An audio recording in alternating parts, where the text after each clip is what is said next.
Okay, we are live. All right. Welcome, everyone. This meeting is called to order in accordance with the Open Public Meetings Act. Annual notice of this meeting was provided to the Home News Tribune, the Star Ledger, and the Highland Park Planet on January 5th, 2022. In addition, notice of this meeting via Zoom was faxed to the Home News Tribune and mailed to the Star Ledger and the Highland Park Planet on January 14th, 2022, and was posted on the Borough website at www.hpboro.com and on the bulletin board at Borough Hall, 221 South Fifth Avenue, Highland Park, New Jersey, on January 14th, 2022, and has remained continuously posted as required by law. As mayor, I preside over this council meeting and may interrupt, warn, or terminate a participant's statement or participation in the virtual meeting if the participant's statement does not adhere to the 3 minutes provided to each participant for public comment, or if the statement is abusive, obscene, or irrelevant. All right. Morty, would you lead us in the Pledge of Allegiance, please?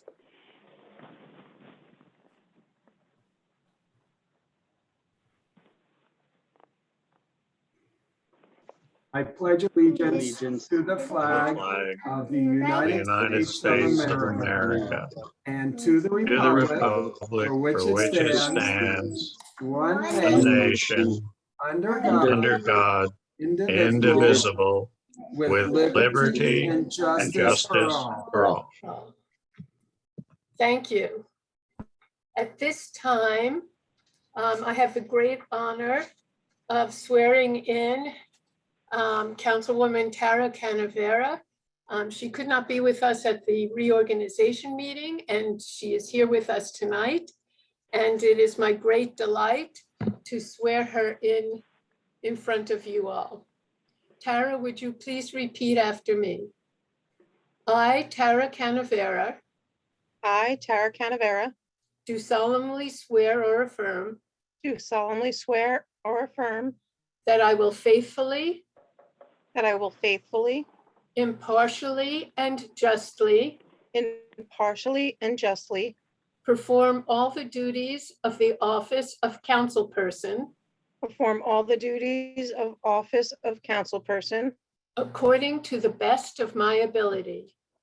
According to the best of my ability. I do further solemnly swear or affirm. I do further solemnly swear or affirm. That I will support the Constitution of the United States. That I will support the Constitution of the United States.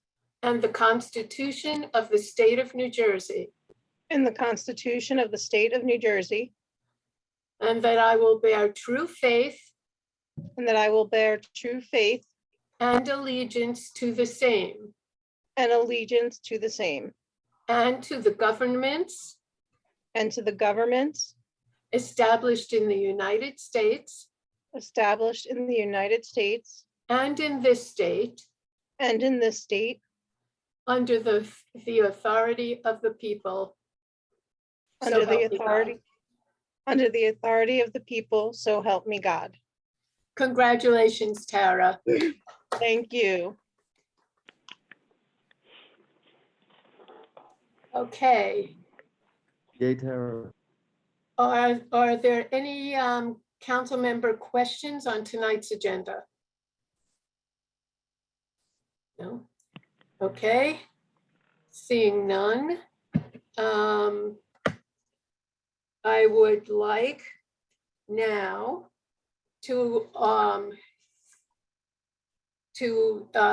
give the official oath of public office to Mordechai Gentian in his role as volunteer fire chief. So Morty, are you ready? Mayor, I don't think we did the roll call. Oh, I'm very sorry. Thank you very much, Councilwoman. Hang on one second, Mordechai, I'm sorry. Okay. Clerk, would you please call the roll? Mayor Burlmuttler, Here. Councilwoman Canavera, Here. Councilwoman Foster, Here. Councilman George, Councilman Hale, Here. Councilmember Hirsch, Here. Councilwoman Kim Chohan, Borough Attorney Schmier, Here. Borough Administrator Hover. Here. All right. Thank you for your patience, Morty. And let's get back to swearing you in as our volunteer fire chief. Okay, I see you have some help there. Thank Yeah, you and my very family much. here. Yep. Nothing. I just. Don't get your finger stuck.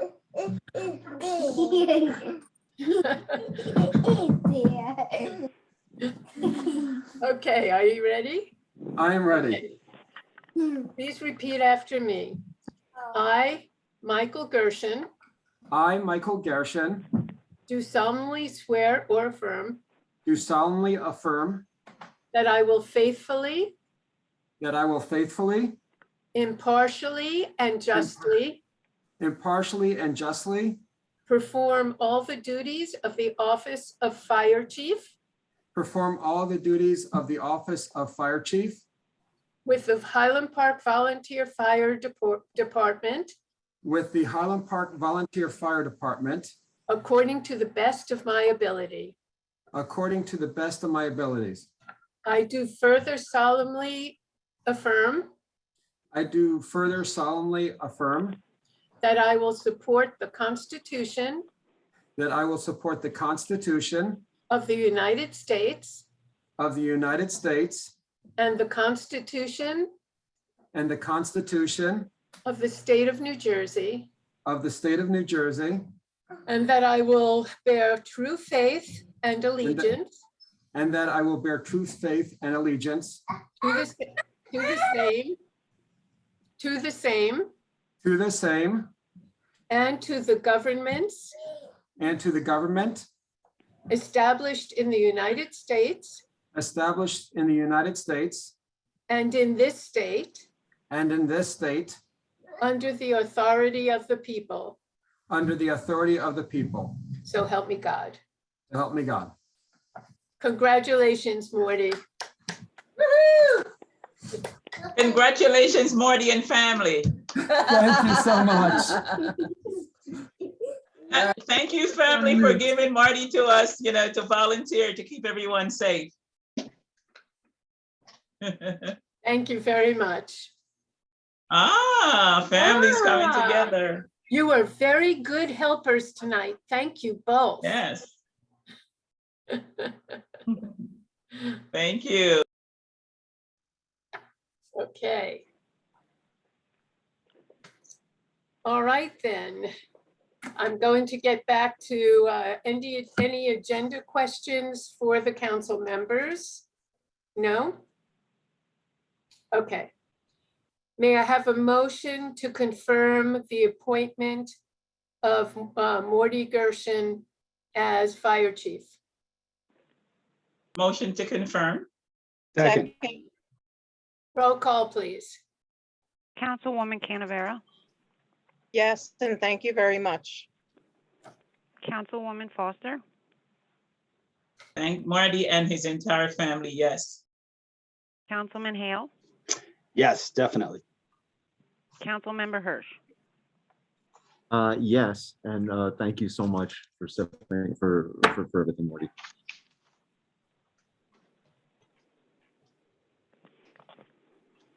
All right. And now I have the honor of issuing some proclamations on the retirement of two of our Highland Park Public Library volunteer board members, Bruce Tucker and Lisa Goldberg.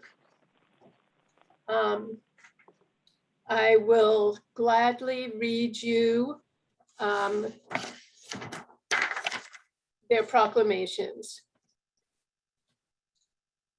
Whereas Bruce Tucker was first appointed to serve on the Highland Park Public Library Board of Trustees in April of 2014, And whereas Bruce served as board president with diplomacy and grace and was selfless with his time advising members of the Board of Trustees and providing essential support and guidance to the library director. Whereas Bruce oversaw and assisted in the management of ongoing building and facilities challenges, working closely with both the library director and borough administrator. Whereas Bruce, throughout his service, upheld the library Bill of Rights, including the tenet of intellectual property, recognizing the extreme value of free library service to all members of our diverse community.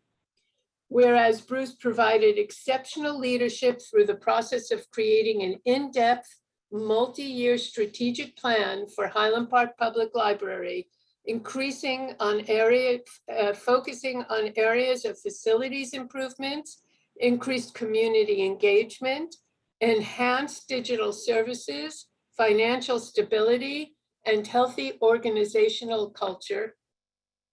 Whereas Bruce, in his role as board president, sought and secured the hiring of a new library director, Kate Jaggers, following the retirement of long-serving and accomplished library director, Jane Stanley.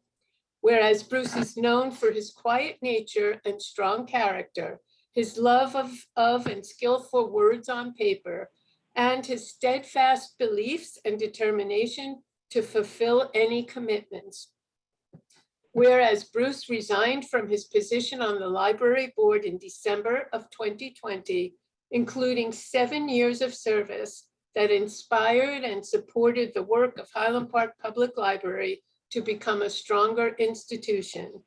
Now, therefore, I, Gail Brill-Mittler, Mayor of the Borough of Highland Park, do hereby offer the gratitude of the entire borough to Bruce Tucker for his exemplary service to the community.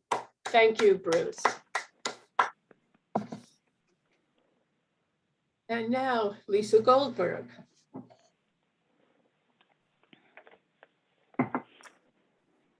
Whereas Lisa Goldberg was first appointed to serve on the Highland Park Public Library Board of Trustees in July of 2004.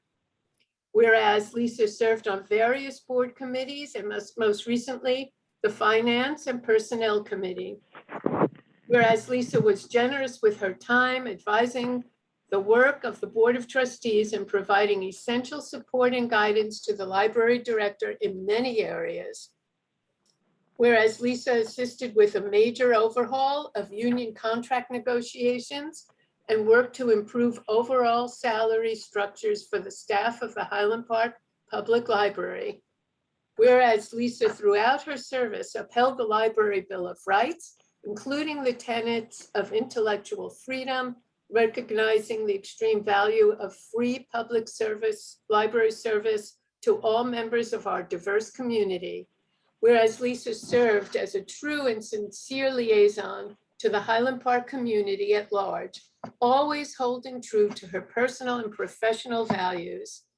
Whereas Lisa is known for her love and dedication to family and her ability to multitask, often cooking for family and attending to library board matters simultaneously. Whereas Lisa resigned from her position of the library board in December 2021, including 17 years of service that inspired and supported the work of Highland Park Public Library to become a stronger institution. Now, therefore, I, Gail Brill-Mittler, Mayor of the Borough of Highland Park, do hereby offer the gratitude of the entire borough to Lisa Goldberg for her exemplary service to our community. Thank you, Lisa, for those many years of service.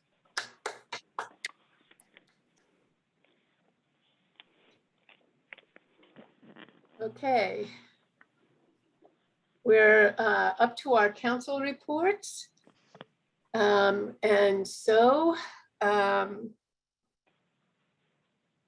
Actually, before we go into council reports, I'm going to ask the Borough Administrator, does she have a report? Really? Take me aback. Well, I'm doing that because I know that Phil George is not here tonight. And there may be some issues on Public Works that you want to talk about. I don't know if I have any specific in mind, but I do have a couple of items, Mayor, so thank you. First, I just wanted to mention, because I know we've had quite a stretch of cold weather, I wanted to remind residents that we are still offering our Code Blue emergency sheltering services. Similar to last year, we partnered with the Reformed Church to provide this overnight shelter when evenings when the temperatures go below 32 degrees. And it's Middlesex County officials who make the determination as to when a Code Blue is called. So due to the space constraints, it's not a walk-in shelter. If you or someone you know is in need of shelter, it's done by appointment, and you need only call the police non-emergency line at 732-572-3800, and they will make arrangements. And also New Jersey 211 is also familiar with our setup and will connect you in as well. So I just wanted to make sure everybody knows we actually been up and running since the first Code Blue was called in mid-November. So, and I'm pleased at how smoothly that seems to be working. And unfortunately, we've had some people have to take advantage of it in the past few months. The other thing I wanted to mention, I'm very excited. Many of you will remember Councilwoman Welkowitz, a big advocate for our Safe Routes to School program. We received 2 grants from the 2016 and 2018 buckets of funding from the state DOT by way of the federal government. This is something our Safe Walking and Cycling Committee has worked very closely on. And the first project, we're now through kind of the preliminary engineering of phase 1, and we are having a virtual public information center on Thursday, February 3rd from 6 to 8 p.m. The consultant engineer will be running the program, but it will be an opportunity where everybody will see what's being proposed for 13 different intersections near, I believe it's Bartle and Irving for phase 1. There are some additional intersections in phase 2 that go over by the high school, middle school. So this first phase, we'll be hosting that. Anybody who's within 250 feet of one of the projects will be getting a written notice in the mail, but we'll also be broadcasting the Public Information Center more broadly, including on our website and on Nixle. So I just wanted to put that on everybody's radar now. And I'm just excited because it was a little bureaucratic, but we're finally at the point where we have some preliminary designs to show the neighbors. And hopefully if that goes relatively smoothly, we'll be getting the necessary approvals so we can go into final engineering and bidding. And we'll be seeing improvements next year when the weather improves. So that's exciting. So again, that's Thursday, February 3rd, 6 to 8. There'll be information on our website. We'll be sending more things out via Nixle. So don't feel like you have to write it down in a second, but I just wanted it to be on everybody's radar because this has been a long time coming. I'm excited to see it finally pulled together. And so unfortunately, I seem to have failed on a public works front, Mayor. I don't have anything in mind for that, but anyway, that concludes my report. Okay, all right, thank you. All right, now let's get to the other council reports. And I'm going to go again in order of how you all appear on my screen. Councilwoman Canavera, do you have a report? Yes, thank you, Mayor. The Board of Health and the Human Relations Commission wants to remind everyone that January is National Slavery and Human Trafficking Prevention Month. According to the International Labor Organization, approximately 40 million human trafficking victims exist worldwide. Human trafficking impacts all races, every class, religion, and gender. It even spans every ability. As a result, the issue belongs in every community in the country.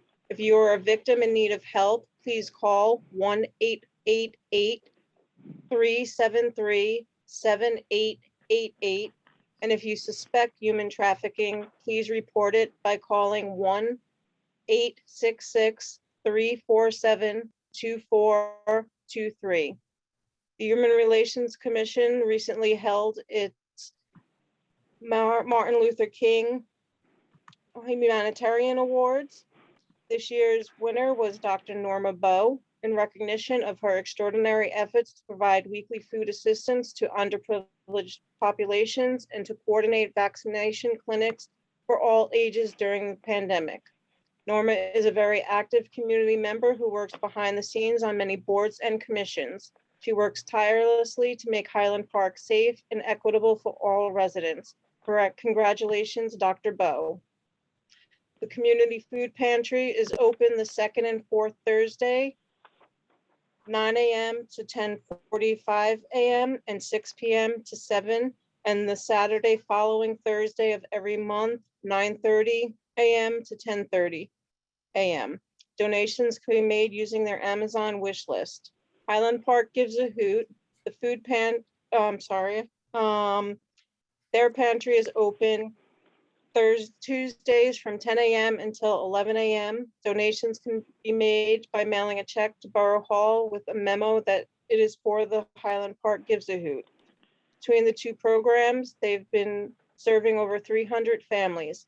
Highland Park Gives a Hoot was also honored at the Zone 6 Martin Luther King Jr. event, and I'm sure Councilwoman Foster will be speaking about that. The Mental Health Commission wants to remind everyone that if you have a mental health crisis, please reach out for help. The Middlesex County Crisis Hotlines are Rutgers University Behavioral Health Care Hotline at 855-515-5700. Raritan Bay Medical Center Hotline is 732-442-3794. You can also text HOME, HOME, to 741741 for help. Thank you. Thank you, Councilwoman. Councilman Hirsch, do you have a report? I do, Mayor. Thank you. Hi, everybody. My name is Matt Hirsch. I chair the Borough's Arts and Recreation Committee. And just a few items. Thank you to the Highland Park Arts Commission. Works of art from New Jersey artists are currently on display in storefronts and public spaces in New Brunswick, Highland Park, and other municipalities through February 28th. The New Brunswick Community Arts Council, Mason Gross School of the Arts at Rutgers University, the Highland Park Arts Commission, the Metuchen Arts Council, and the South Plainfield Cultural Arts Commission partnered on this initiative, Windows of Understanding, that unites New Jersey artists, organizations, and businesses to promote awareness and engagement around social justice issues impacting local communities. This is the 5th year of Windows of Understanding, and its focus revolves around social issues such as climate change, economic justice, protest to policy, and public health. Please take some time, if you can, to view this important exhibit in person, and you can find the locations at www.windowsofunderstanding.org. The Department of Recreation has been working hard to develop COVID-safe programming for adults and youth. A number of new programs are starting this week and are available at highlandparkrec.com, where you can read more and register. If you are behind on your rent or worried about evictions, New Jersey has protections for you and your family. Please visit covid19.nj.gov/pages/renter or call 609-490-4550 to apply for rental assistance and to self-certify your income for eviction protection. You can also click on the rental assistance button on the borough's homepage at www.hpboro.com. And just finally, later tonight during our work session, we'll hear from the folks at Street Smart New Jersey. That's a public awareness and behavioral change pedestrian safety campaign. It was created in 2013, and since then, more than 190 communities have participated in this program. Street Smart emphasizes educating drivers and pedestrians through media, as well as targeted enforcement. Police officers focus on engaging and educating rather than simply issuing citations. And Street Smart complements but doesn't replace other state and local efforts to build safer streets and sidewalks and to train for better roadways. This campaign is coordinated by the North Jersey Transportation Planning Authority and is supported by federal and state funds.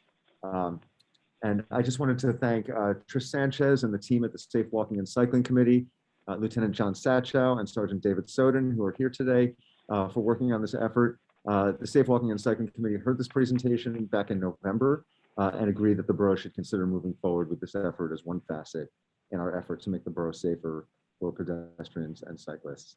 That's my report. Thank you. Thank you. Councilwoman Foster, do you have a report? Yes, Mayor, thanks. Yesterday was pretty exciting. Zone 6 had their Dr. Martin Luther King celebration, and it was just spectacular. I want to thank all the people that came out, the in person, the keynote speaker, the Zoom family, the social media family. It was on Facebook Live and everywhere else, and it was a wonderful turnout. And there's a lot of persons that we have to thank here in Highland Park that came and have always supported Zone 6, such as Highland Park Gives a Hoot. They were presented with a certificate of award. We really appreciate all the work that they do, the partnership that has been formed with Highland Park Gives a Hoot and the Teen Center and how it supports the local community. Honorees were the Hoot that I just said, NAACP New Brunswick chapter, high school teacher Janelle Powells. She's been a great resource with working with Ashton and the youth and the school system. And it just makes our community much stronger, much better. We also honored Kayla Rohan. She's a high school student. So far, she has been accepted into 8 colleges and she's looking for more. She has a 4.0 GPA. So definitely, this is wonderful. John Wentz, John has always been there, has been a huge supporter, not only of the Human Relations Commission, but of all the programming that happens where it contains young people, justice for all. He's been a true advocate for justice, and he is truly deserving of this Dr. Martin Luther King Award. Some of the friends that came out that has been there since the very beginning to support is Dance Mogul Magazine. They were out yesterday. They come in every Saturday morning. They do this teaching dance sessions and they just come out and volunteer their time, and it has been a pleasure for them to come to Highland Park and to work with our young people. The Alpha Theta Lambda and Alpha Pi Alpha, they also contribute to Highland Park on a weekly basis by providing Monday evening tutoring to our young people. So they were honored yesterday. And I just want to thank again all the honorees from yesterday for all that they do to make the Zone 6 program such a success and to give so much to our community. I also want to say congratulations to our new fire chief, Morty. So congratulations, Chief, and the 2 other persons that will be sworn in tonight. So congratulations to everything that you do to keep us safe. The fire department, it's on a great track, and we're really happy that you're there to lend more hand and lend support. There's going to be an ordinance tonight talking about Lincoln Avenue parking. So when we get to that, I'll explain a little bit more on that one. And as Terry reported on our Code Blue situation, if you need help, please report to call our police department, 732-819-3800, and someone will be able to assist anyone who's in need when the Code Blue takes in effect. That's my report, and thank you. Thank you, Elsie. And I want to thank you too, Councilwoman, for all the work and support you give to the committees that you mentioned just now, and especially Zone 6. Teen Center, which I know was a dream of yours for many, many years, that finally came to fruition a few years ago. So thank you for sticking with that. Okay, Councilman Hale, do you have a report? I do, Madam Mayor. Thank you very much. I wanted to thank Main Street Highland Park, and particularly 4 members of the board, Marcia Schiffman, Rebecca Strube, Jim Nichols, and Rebecca Hirsch. They went out door to door handing out flyers about the mask mandate, and I really do appreciate their efforts in getting the word out, and also the efforts of the businesses for their willingness to put up signs and their appreciation for having the signs. It was a team effort, and I wanted to make sure all those folks got a thank you. Also, along with Main Street, there are 3 businesses, Century 21, Murray, and our new Patron Cuts, which have applied and taken advantage of the facade and awning improvement program. And so tonight we're going to be securing the funds for that to bring facade and awning improvements to Century 21, Murray, and Patron Cuts. So thank you to them, and thank you to Main Street for their assistance in that. I'll say that that January is notoriously a difficult month for businesses. You sort of have a downturn after the holiday season. People are in the doldrums. So anything we can do to get out and support our businesses as much as possible. It's a notoriously difficult month for all of our retail. So certainly in January, anything you can do to shop local would be very much appreciated. And then lastly, we were all sick and saddened the hostage situation in Colleyville, Texas. And it's another reminder that anti-Semitism does not go away. And that it seems to only get worse. But I did want to say thank you to the police department for quickly responding with notices about increased patrols to our local synagogues. And I know that it put some people at ease to know that there were additional resources being put on that as that events were unfolding. So I wanted to say thank you to the police department for the quick action and quick notice of being able to put that out there. So that's all I have, Mayor. Thank you very much. Okay, thank you. All right, and since the Borough Administrator has already spoken, I'm going to ask Borough Attorney, do you have a report? No report, Madam Mayor. Okay, I do have a few things for everyone. First of all, I want to let everyone know that the Park Partners grant, the Big Give Back grant program has had a lot of really strong community support over the years and attracts applicants from many residents who get to vote. We also get many residents out there who get to vote on the winners. So it's really our give back program for all our residents, not only those participating by putting up some ideas. It's also the folks that do the voting. Normally we run this program in February, but in the interest of scheduling the voting in 2022 at a time that we hope will allow for in-person participation, as we have had since the beginning of this event, we've decided to postpone the Park Partners 2022 application window and the voting session this year until June. This change should allow Park Partners applicants to interact with and respond to questions from residents, as we do every year, which will result in a more informed and engaging voting process. If you or anyone you know is interested in learning more about the Park Partners program for 2022, please feel free to send an email to Harry Glazer at hglazer@hpboro.com. Secondly, even before the shocking death of George Floyd and the national protests it inspired, our community and all of us here tonight had been holding regular and in-depth discussions on the role of our police in our town, the uses of force in police work, and other questions related to bias, equity, and justice.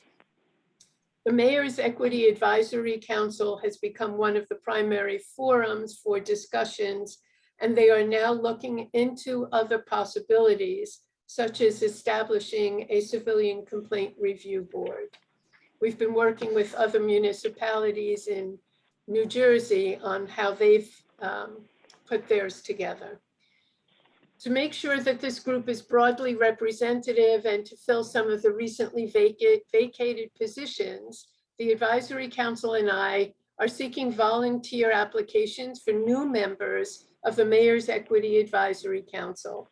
The Advisory Council meets monthly on Zoom for now and considers a range of issues related to equity in Highland Park.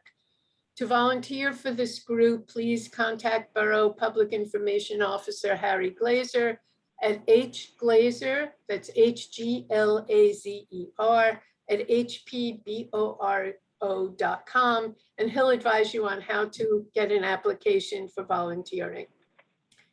And lastly, Highland Park High School made the front page of the sports section of the Home News Tribune on Monday, January 17th. The article was about the revival of the Highland Park High School Owls wrestling team. It was great coverage, it's gotten great attention, and it brings really good, positive attention to all of Highland Park. The students, the Highland Park High School students, are inspiring examples of working together to rebuild a team. Featured students in the article include Ernie Botian, Ben Wiener Goldsmith, Henry Rosner, Oscar Wolf, Brian Mahoney, Calvin Clark, Ben Bayer, and Christian Gomez. We're all very, very proud of these students and our wrestling team. If anyone wants to see the article, you can probably catch it by Googling or looking at www.mycentraljersey.com. So thank you to our wrestling team members. Okay, we're at the point where we're ready for our first public session. And the total time allotted is 21 minutes, 3 minutes maximum per speaker. Comments are limited to items on the agenda for this portion. If you'd like to speak on an item that is not listed, please do so at the second public comment session later in the meeting. The borough clerk will monitor the time and indicate when 3 minutes has lapsed. She will give you a warning when there is 30 seconds remaining. There will be a hard stop at 3 minutes, the 3-minute mark, to make sure everyone has time to speak. As a reminder, I may interrupt, warn, or terminate a participant's statement if it does not adhere to the 3 minutes provided, or if the statement is abusive, obscene, or irrelevant. If you would like to speak, please raise your hand by pressing *9 on your phone keypad or select the raise hand button on the Zoom application. Please press *6 to unmute yourself when you are called on. The Borough Administrator will announce your turn by reading out your name or the last 4 digits of your phone number. So please begin by telling us your full name as well as your address. Again, if you'd like to speak about a topic on the agenda, please press *9 or the raise hand button now. Okay, Borough Administrator, will you let us know if there's anybody who's wanting to speak? Sure, Mayor. It looks like we have 8 attendees and 2 hands raised at this time. First is Leora Wenger. Leora, please state your name and address for the record. Hi, yeah, I'm Leora Wenger. I live at 133 North 7th Avenue in Highland Park. Thank you for allowing me to speak. I hope it's related to the agenda. First of all, Tara, I want you to thank you very much for mentioning human trafficking. I've recently learned how terrible and widespread human trafficking is, and I'm glad that efforts are being worked on to get rid of it. In the spirit of Martin Luther King, I want to say, let us pray for the day when people will no longer be judged by the color of their skin, but by the content of their character. So why am I saying this? Because we live in a very diverse community, and people might have different ideas about what content of character means. Just here's an example. So some people believe that if you cover your face, that will keep you healthy. And other people believe that if you soak in the rays of the sun and you get lots of vitamin D, and you hug each other and you spend time with each other and you pray with each other, that you get enough sleep and you eat properly, that's the road to health. So I want to paraphrase Alexander Solzhenitsyn, who said that one way, when people are very diverse, one way to talk is to tell stories. So I'm going to tell a little story. Excuse me, Once upon a time, there was I'm sorry, Leora, can you hear Yes. me? Yes. I'm not sure that what you're discussing relates to one of our agenda items. It Okay. doesn't seem that it does. Well, So it is about the mask mandate. That's not part of the agenda. No.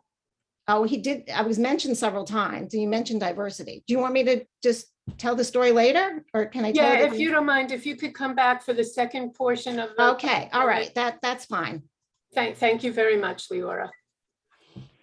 Okay, is there someone who wants to speak about an agenda item? Okay, Mayor, I see two more hands up. It looks like phone number ending 4445. Could you state your name and address, please? Hi, Lois Lebbing, North Second Avenue. Okay, on the consent agenda, please, 3 questions. 14M, N, and V was mentioned, but I still have questions. M, on the right page, is the environmental, maybe cleanup at the old gun shop. Could someone tell me what's happening there? Exactly, inside, outside. N talks about the compliance, that's good, and corners, intersections, any more details? I don't have the documentation. And V, you mentioned the 3 businesses. Are they getting awnings, or are they removing steps or adding a ramp, widening a doorway? I know Century 21 is accessible to the first little area lobby. What about the other 2? Thank you. All right, since Council President Phil George is not here, I'm going to ask the Borough Administrator if she could address 14M, which is the professional services Excel regarding the gun and vote. Sure, that's, as you may recall, we received funding through the state's hazardous discharge remediation grant fund. How's that? To do preliminary and site investigations on the property, which were completed. There was some additional kind of closure items, including, I think, official closure of a monitoring well, as well as some paperwork that will ultimately lead into a no further action letter from the state. So basically, we're clearing out the remaining outstanding environmental paperwork associated with this site in anticipation of future redevelopment. So that's what's going on with that one. And I could speak to the others, Mayor, if you want me to. It's up to you. Yeah, while you're talking, unless Councilwoman Canavera wants to talk to the ADA compliance projects, 14N. I think I'm in a better spot than Tara on that one. Okay. Only because that well predates her term on Tara, council. do you want the Borough Administrator to take that one? Harry can handle it. Thank you. Sorry, so that actually relates to our Safe Routes to School project that I mentioned earlier. That's pertaining to the 2018 grant. It's basically agreement between us and that we're going to follow federal guidelines on the project. The project is about ADA accessibility at intersections in the neighborhoods near our schools.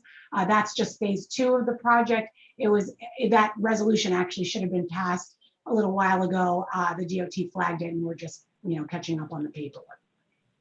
Okay, and what was the third one that Ms. Lebbing was asking about? Facades. Letter V. Okay, so Councilman Hale, do you want to take that one? So I specifically, I don't know exactly what they're doing, so maybe Terry can do that as well. But my sense is that those facade grants are pro forma grants for businesses who apply for them. They get a certain amount of money to do a certain specific things in awnings or facades. So I think that's a kind of a lump sum one-time grant that they're able to apply for. If they're accessible. Awnings cannot be put up unless they're accessible and the building is accessible, unlike Dr. Blum, is it, on 729 Raritan, who has a big sign courtesy of you guys years ago with 3 or 4 steps in the front. That's an example. So Lois, your concern is that the awnings are going to make a building unaccessible? Is that, I just want to make sure I understand what your concern is. I rattled it off a few weeks ago. There is a federal requirement that you cannot give grant money for people to enter to buildings that are not accessible already. Once they are accessible, like Century 21, go ahead and replace the awning, or widen the doorway, or fix a bathroom, widen a bathroom. But first, they cannot just put a Dr. Blum sign as an example, and not have every person in the country be able to enter, because there's steps in the front. People who cannot climb steps. So that's a federal law somewhere, some executive something. I found it last time. I don't have it in front of me. So that's a given. You cannot give federal grant money, CDBG money that comes from the feds eventually or initially, and then everyone in the world cannot enter if there's steps out front. Those have to be priority, as 1 through 5 is in Title III. But anyhow, okay, so the answer is you don't know. Thank you. Borough Administrator, the funds that Ms. Lipping is talking about are going for Century 21, which is accessible. Century 21, Murray, and Patron cuts. Right, and they're all, none of them have steps, as I'm aware. I am not sure, Mayor. I'm not I sure. think we'll have to look back on that. And in truth, we partner with Main Street on that program, so I need to loop back around with them on that as well. Okay, all right. So with the two of you, Councilman Hale and Borough Administrator, look into that with the Main Street folks. Yep, I think Tara has her hand up as well. Okay, Tara, I thank you. believe that Diane Feldman could give more enlightenment in that, and she does have her hand up. Okay,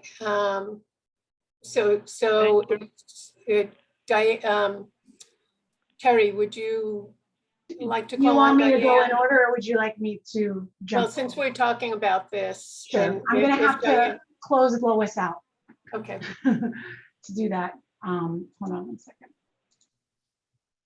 Let's see your hand. Diane, are you there? Yes, Name and address? thank you, Tara. I'm Diane Feldman, 409 North 4th Avenue. And I can speak to, first of all, Lois was raising the issue of Dr. Blum's, the building where Dr. Blum's offices are. And Lois is incorrect in saying that that building is not accessible. There is a side entrance from the parking lot. From the parking lot, there's an elevator, and I have used that building for many years. So that doesn't meet the objections she was raising about patron cuts. I have not been in there since they took over, but I know that the doorway and the lower level of that establishment have been wheelchair accessible for a long time. I don't believe that the front door has been changed, even though the occupancy of that location has changed. Mary is not accessible, as they offer, seating outside, but the front door is up a few steps, and there, as far as I know, there has not been a ramp put in that location. And I think the last one was Century 21, and the first level of that is accessible. Unless they've done something in the past few years, they've been accessible for a long time. So I hope that straightens. Thank you, Diane. That's very helpful. Thank you. Thank you, Diane. Thanks. Okay, Gail, yes, I had my hand up for one other thing that if it doesn't fall into this agenda item, so I'll do it later. okay, thank you, Diane. Given that we now have learned from our former chair of the Universal Access Commission that Mary's is not accessible. Borough Attorney, can you please tell me if you know if these funds are only going to accessible businesses? Well, the answer to the question is I don't know, but we'll certainly look into it before any money is dispersed. Okay, then what I would suggest is when we get to voting on the consent agenda, I will pull out 14V and we'll continue with the vote on the rest of these items, and we'll get back to 14V at the next council meeting after we've checked out the information that I just asked the borough attorney about. Okay, are there any other hands, Borough Administrator? Yes, I see another hand, Mary Forsberg. Please Okay, state your name and address for the record. Hi, Mary Forsberg, 317 Dennison Street. I have a question about appointments. I was under the impression that appointments there needs to be some competition for positions at Borough Hall. And I had asked about, I had sent a question to, I don't know, Terry, I think, asking who competed with the planner and the attorney of the redevelopment entity for those positions, and I've never gotten a response back. And I'd like to know what other planners and what other attorneys have been considered for advising the borough on the redevelopment plan, because as you all know, I think that a much better redevelopment plan could be done than what you have come up with. So I'm sort of curious, is that not the case that you don't have to have other bids for people to be appointed to those positions? so I'm going to ask the borough attorney to address the process that we go through for appointments for our professionals. I have one more question. Let's take one question at a time, Mary. Well, Madam Mayor, the appointment of persons who are licensed under the law, like professional planners, attorneys, engineers, they are exempt from public bidding. In other words, you can award professional service contracts to those individuals without publicly bidding the position. However, my experience with the borough for the last 10 years is that you do issue in November a request for proposals or request for qualifications. So you're not required to do that for those that are licensed, but you do it anyway. And I know that I respond to that every year, and I don't know if other lawyers do as well. And I don't know if you've done that with professional planners or the attorney for the redevelopment program. But there's no requirement to do it. But I think the practice of the borough has been to solicit proposals or requests for proposals and then award contracts based upon your review. Okay. Borough Administrator, would you like to confirm that? Yes, that is our process. And I believe that request Mary referred to was part of an Oprah, which I believe the clerk's packaging up. Okay, Mary, you had a second question? I have a second question, and I asked this question once before. It's about the cement blocks that are on North 4th and South 3rd. I was told that the borough had bought those blocks and that they would be removed because Public Works had some use for them beyond blocking off the streets. But the blocks are still on North 4th and on South 3rd. And I'd like to know, like, how much did the borough pay for those blocks? And what is the alternative use that is set for them, because I don't see that they have been removed.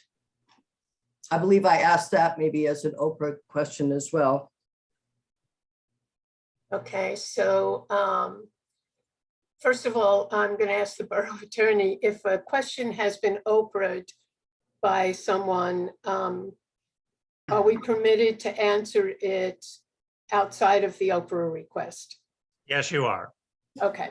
And again, with Council President Phil George not being here to address that question, I'm going to ask the borough attorney, the borough administrator, if she can answer that question.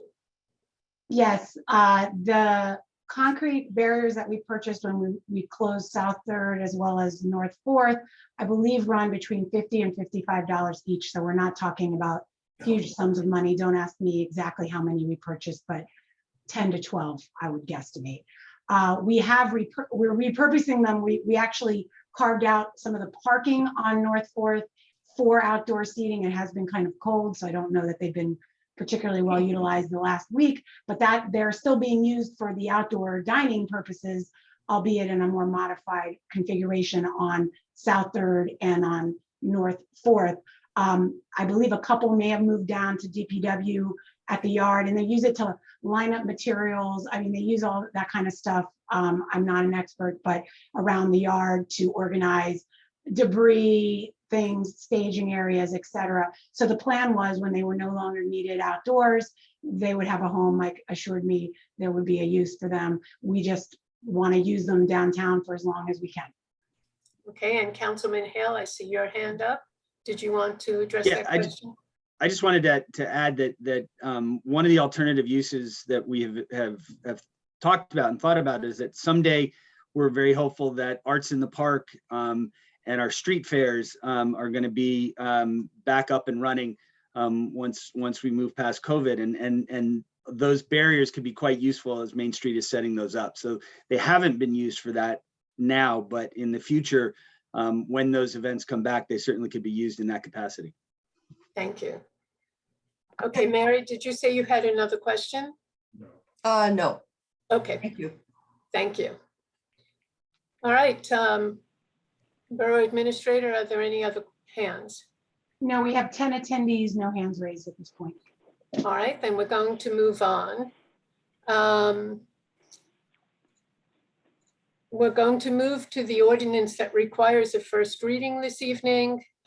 Clerk, could you please report on introduction of the amendment to Chapter 7 traffic, removing certain no parking areas and adding certain no parking when snow covered areas for consideration of passage on first reading by title? An ordinance of the Borough of Highland Park, County of Middlesex, State of New Jersey, amending Chapter 7 concerning motor vehicle parking regulation of the Code of the Borough of Highland Park has been introduced in writing by the Public Works Public Safety Committee for consideration of passage on first reading by title. Okay, may I have a motion to adopt or reject and advertise the ordinance on first reading by title? Motion to adopt. Second. All right, roll call, please. Councilwoman Canavera? Yes. Councilwoman Foster? Yes. Councilman Hale? Yes. Councilmember Hirsch? Yes. Okay, we're moving on to the consent agenda. May I have a motion to approve consent agenda items 14A through 14U and then 14W through 14Z? Motion. Second. Roll call, please. Councilwoman Canavera? Yes. Councilwoman Foster? Yes. Councilman Hale? Just a point of order, Mayor, did you separate out the one? Yes, In that, okay, just wanted to make sure that that Yes. was, so yes, okay. Councilmember Hirsch? Yes. okay. May I have a motion to approve the resolution for budget transfers? Motion? Second, Roll call, please. Councilwoman Canavera? yes. Councilwoman Foster? Yes. Councilman Hale? Yes. Councilmember Hirsch? Yes. I am excited to appoint a new volunteer to our fire department, Sanonsky Lewis Charles. May I have a motion to confirm? Motion to confirm? Second, Roll call, please. Councilwoman Canavera? yes, and thank you. Councilwoman Foster? Very excited that we are building up our volunteer squad and hope it keeps happening, keep coming. Yes, definitely. Councilman Hale? Yes. Councilmember Hirsch? Yes. All right, we're now about to enter our second public participation session. It's now, each speaker again has 3 minutes, but may comment on any topic. The borough clerk will monitor the time and will offer a 30-second warning and then indicate when 3 minutes has lapsed. The session will wrap up by 9 p.m. If you would like to speak, please raise your hand by pressing *9 on your phone keypad or select the raise hand button on the Zoom application. Please unmute yourself by pressing *6. The Borough Administrator will announce your turn by reading out your name or the last 4 digits of your phone number. Please begin by telling us your full name and your address. Again, if you would like to speak about a topic that is on or off the agenda, now is the time to press *9 or the raise hand button. We have 4 hands raised, 10 attendees at this point. It looks like Leora Wenger is back. Please state your name and address for the record, please. Thank you so much. This is Leora Wenger, 133 North 7th Avenue, Highland Park. And I was very happy to hear from Mary Forsberg that she hasn't given up on fighting for the Highland Park, against the Highland Park redevelopment plan, because I really like Mary's ideas and we talked to her last year. And I think you really should listen to her. Anyway, getting back to my topic is actually about propaganda. So Alexander Solzhenitsyn, he lived a long time ago, and it was a period of they realized the threat of communism. And what he said was storytelling, sometimes like people have these very different ideas. So storytelling is one way to breach these different ideas. So I'm gonna tell you a story about once upon a time, there was a little girl who was born in a town far, far away. A very bad man came to power, and he used fake science to say that she was inferior. She picked up on what was propaganda. She was a little girl, and she would hear this propaganda all the time. It was repeated over and over again. And different people would say the same mantra over and over again. So just in our time, you might hear it, for example, you might hear, stay home, save lives. You hear this again and again, stay home, save lives. That's propaganda. That's an example. So that's an example of, but if you use critical thinking, then it's all unique. It doesn't sound, each one sounds different. So anyway, fast forward, a relative sponsors this family, this father, mother, and daughter, and they moved to this new country. But behind them, their entire family is murdered. She gets married and she moves to New Jersey, and her husband's an engineer, and he gets a job in the government at a research facility. And she learns that scientists from her old country, the country that with all the bad propaganda, were allowed to work at this facility. Anyway, fast forward much more, her children grow up, and 3 of them get married and have children, and some of them have more children. And every time there's a happy occasion, she publicly thanks God that there's one more child in response to all the children that were murdered, what you can guess, by the Nazis. Anyway, so then she starts hearing this propaganda again. She volunteers in a hospital and she's told that she needs to take some safe and effective medication. Is it safe and effective? So she calls her brother-in-law, who's a Harvard medical professor. This Harvard professor of medicine says he does not take this safe and effective medication. And he doesn't say anymore. That's all she needs to know. So she doesn't take the safe and effective. 30 seconds. And then she starts to hear about stay home and save lives. They repeat it over and over again. I'm telling you this because you may not even realize that this is propaganda. It's kind of a warning. Anyway, so she hears about this, but she decides to remain positive. She goes to happy occasions. She celebrates with others. She hugs people. She spends time in their home, in other people's homes. And then she learns of somebody who took a new safe and effective medication and has to go to the hospital. And then one of her great grandchildren is in a hospital in New York. Leora, I'm going to have to stop you. Your time is up. All right. Thank you. Okay. Looks like I have the Schmidt family up next. If you could please state your name and address. You should be able to do so now.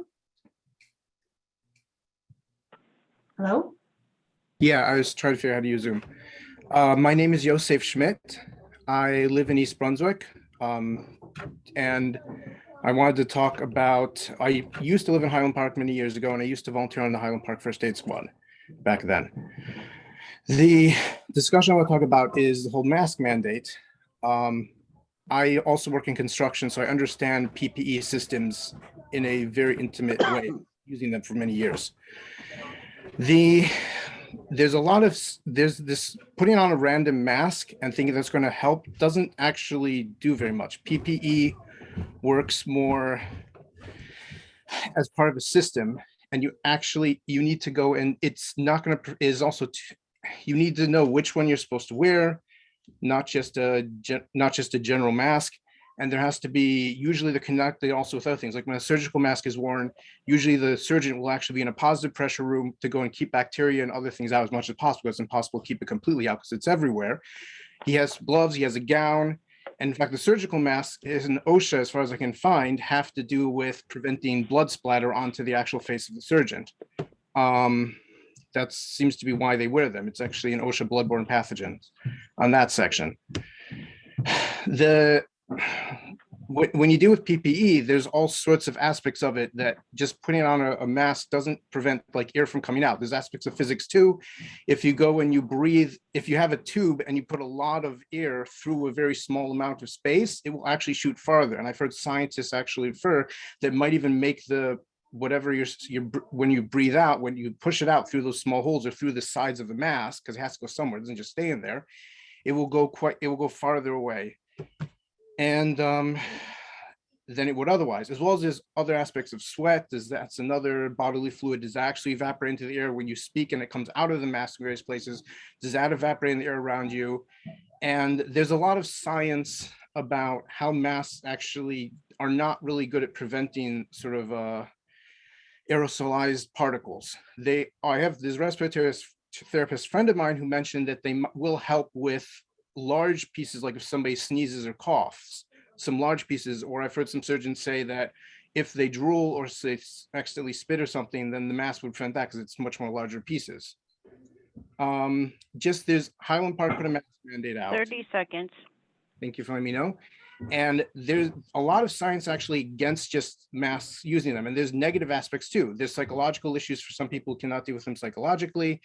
There's breathing issues for some people as well, and other medical issues that happen, including possibilities of when you're breathing out, it gets moist and bacteria can grow, versus breathing out into the air, it spreads out more and is in the general air of around. So I think that you should reconsider on the mask and actually look at science. I am planning on sending an email at some point. Thank you, Mr. Schmidt. Okay, is there another hand? I see Diane Feldman is back with us. Please state your name and address for the record.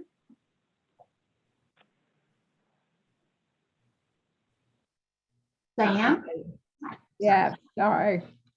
Okay. Diane Feldman, 409 North 4th Avenue. I actually want to go back to the issue of the grants that were given for facade or awning work. While the Merry Restaurant itself is not accessible, they do have a patio out front, which I know they've enclosed a little more. Previously, it was accessible. I don't know whether or not it was, but I think that when you're looking at the restaurant, you should look at all of the services that they provide in terms of, are they able to provide restaurant service to people sitting outdoors? A similar question about patron cuts. And I bring this up because I know I discussed this with someone else in town who's familiar with the patron cuts owners.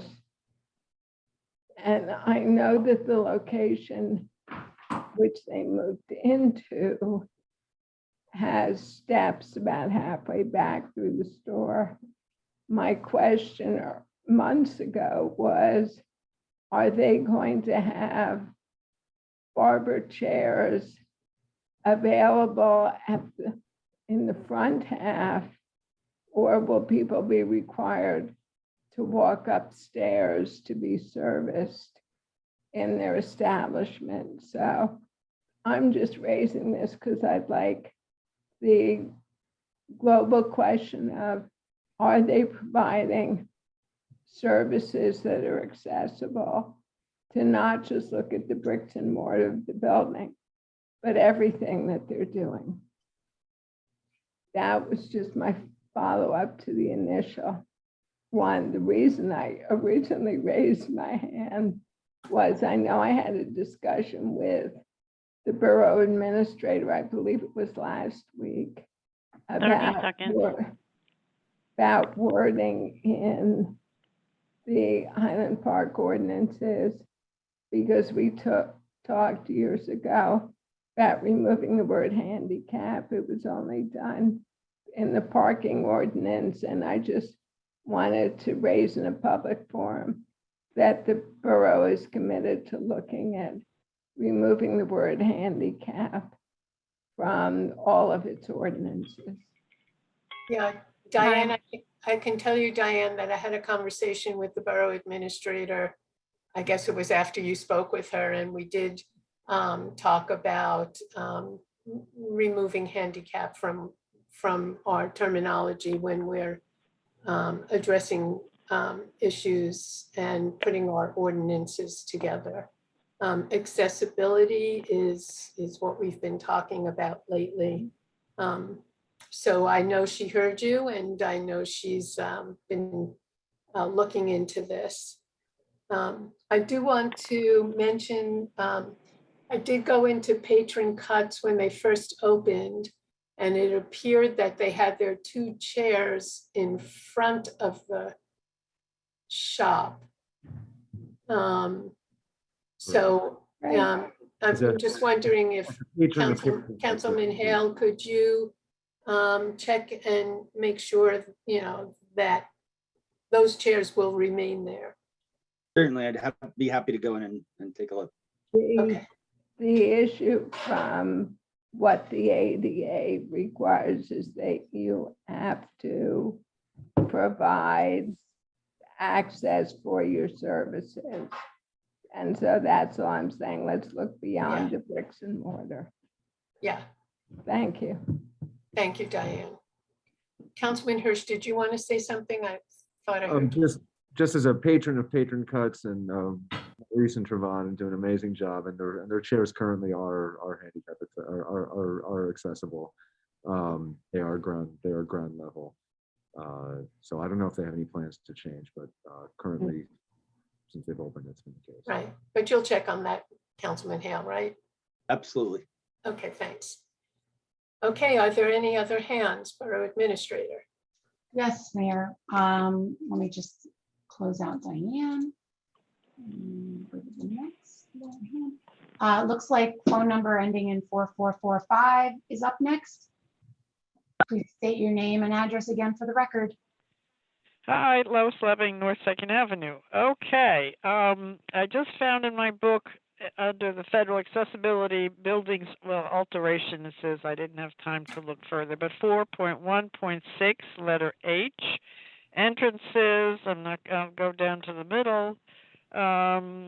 A particular entrance is not made accessible. Appropriate accessible signage. All you need is signage, Dr. Blum, indicating the location of the nearest accessible entrance or entrances shall be installed at or near the accessible entrance so that a person with disabilities will not be required to retrace the approach and the route and blah, blah, blah. So that's what I've always said Borough Hall needs. Well, most people, if you know there's a ramp at Borough Hall, but put a sign, put a couple dollar sign there. Okay, Borough, everybody, Administrator, we still have no fourth quarter water bills received. I don't know where they evaporated to, but they're not here. About, 7 or 8 of us.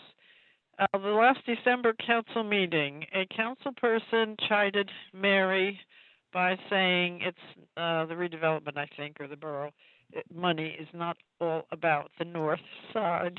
Mary, so it got me thinking a little bit. Let's see.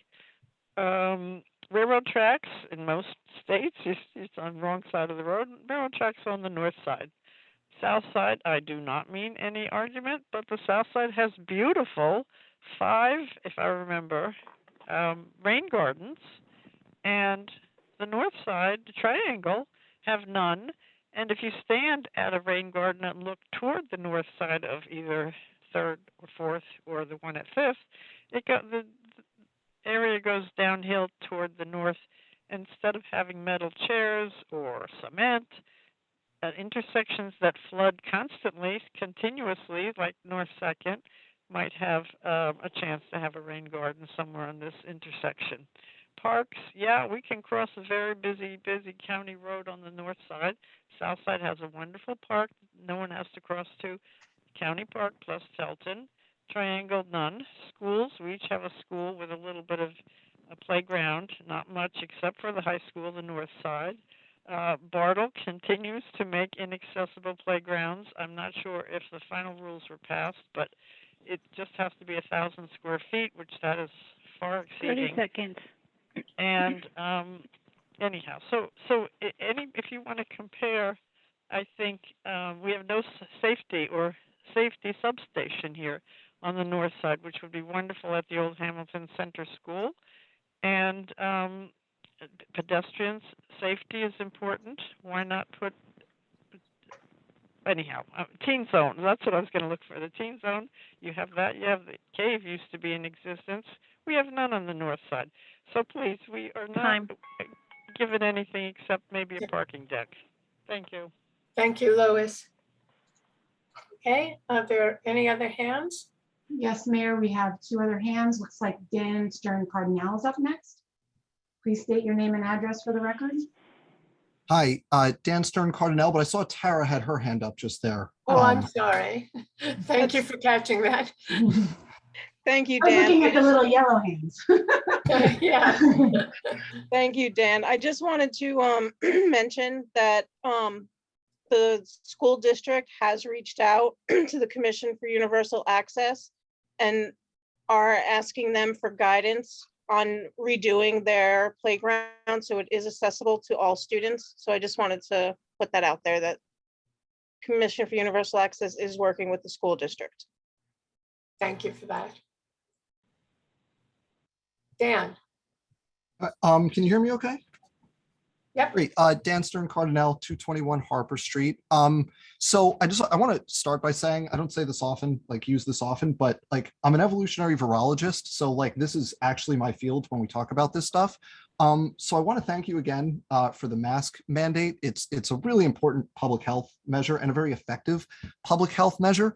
I want to point out for everyone, because I've seen a lot of comments just around about the numbers in New Jersey these last couple days that have been, the numbers have actually been better. I'm putting that in air quotes, but the numbers have been better the last couple of days compared to the last few weeks.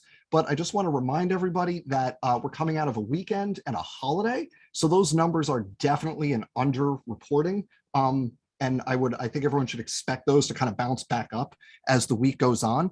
But even so, even if these 8,000 or 9,000 cases per day in New Jersey are correct, that's still about 50% higher than the previous daily high for any of the other COVID waves that we've experienced so far. The previous high was in the neighborhood of 6,000 cases per day. So even though it looks like we're coming off of this peak, given where we are right now, this is not the time to ease up or get lax with things like a mask mandate.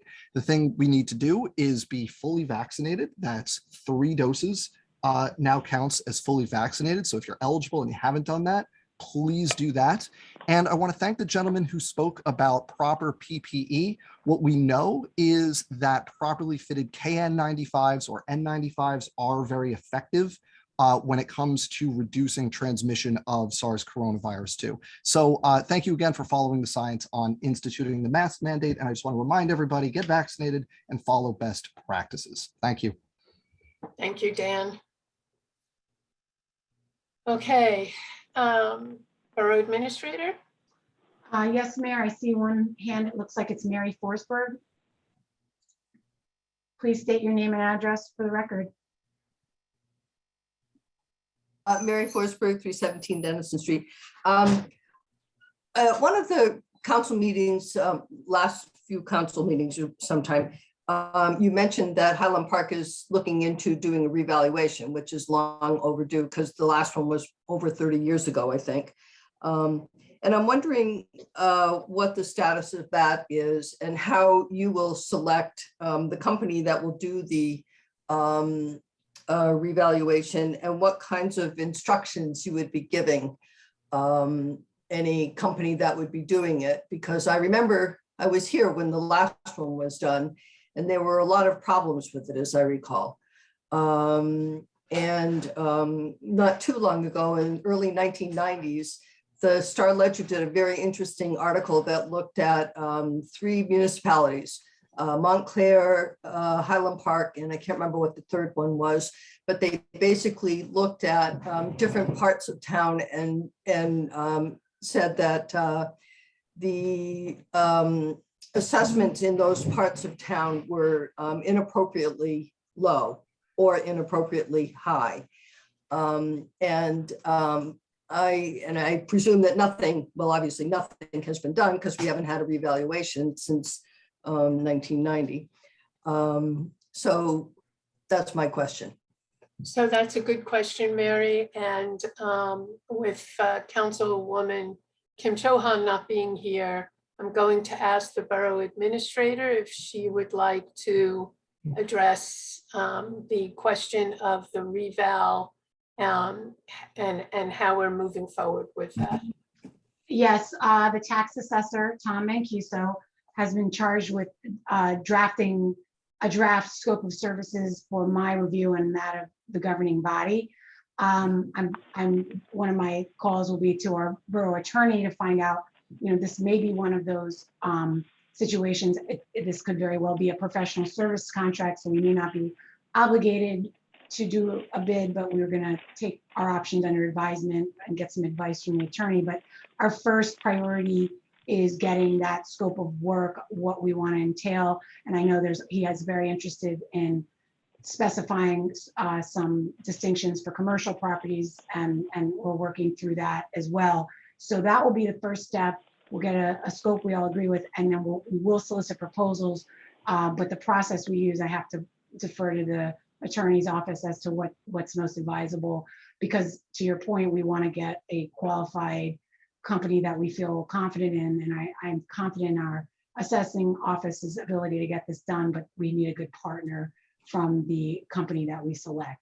So the scope is key, and that's first step. And then, we will have to have a process for vetting companies. And Borough Attorney, do you have anything you would like to add to that? No, Madam Mayor, we're at the very beginning. I agree with Terry. We're going to take a look at whether or not the appraisers who work for these companies are licensed professionals, and whether or not we do or don't have to put it out for a bid. I think most communities do put it out for a bid, and I'm glad to hear Tom is working on the RFP material. But we'll move it ahead and get proposals, and we'll keep everybody informed. Thank you. Okay, thank you. Borough Administrator, are there any other questions? No, Mayor. All right, then I'm going to move us along.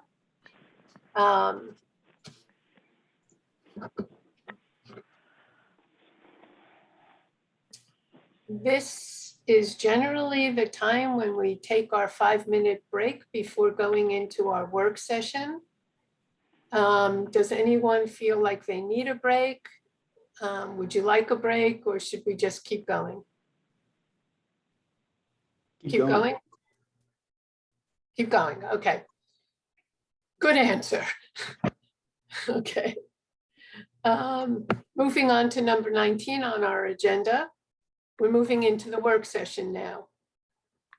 The first item on the work session is the NJTPA Pedestrian Driver Safety Awareness Campaign. And Councilman Hirsch, you wanted to talk about that? Yes, Mayor, thank you. Except I think I said all my words about this in my my Okay. council report. But again, just once again, the Safe Walking and Cycling Committee at its November meeting heard from Bill Yarzeb, who's with us today. Thank you so much, Bill, for joining us at the encouragement of Lieutenant Sachow and Sergeant Soden, who have been attending, who have been guiding us at our SWAC meetings about these matters as well. And this is just one piece. I mean, you know, we are culturally and philosophically a pedestrian-oriented town. We want a town that is pedestrian and bicycle friendly. We want a town that puts the needs of pedestrians and cyclists on par or in front of drivers. And this is a really great informational and awareness campaign organized by the North Jersey Transportation Planning Authority. And I will just leave it to Bill to tell us more. But I'm really excited that the rest of the council is going to hear this, and the public too. So we're not taking any action tonight, but this is informational. But I hope it's enlightening. Bill? Thank you, Bill, for joining us. Thank you very much. I prefer Will, if that's okay. Will? And oh, I'm sorry. And may I? No problem at all. No problem at all. And may I share my screen? Yes. All right.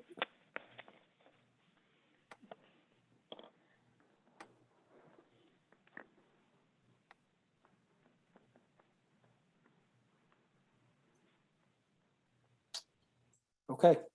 So my name is Will Yarzab. I do work for the North Jersey Transportation Planning Authority. We are the Metropolitan Planning Organization for the 13 northern counties of New Jersey. Commissioner Charles Kenny is on our board. He's actually the second vice chair to our board. We have representation from each of those 13 counties, as well as several other organizations, and they determine where the $2 billion in federal surface transportation money goes within our region. I'm also a retired lieutenant from the Randolph Township Police Department, which is in Morris County, New Jersey.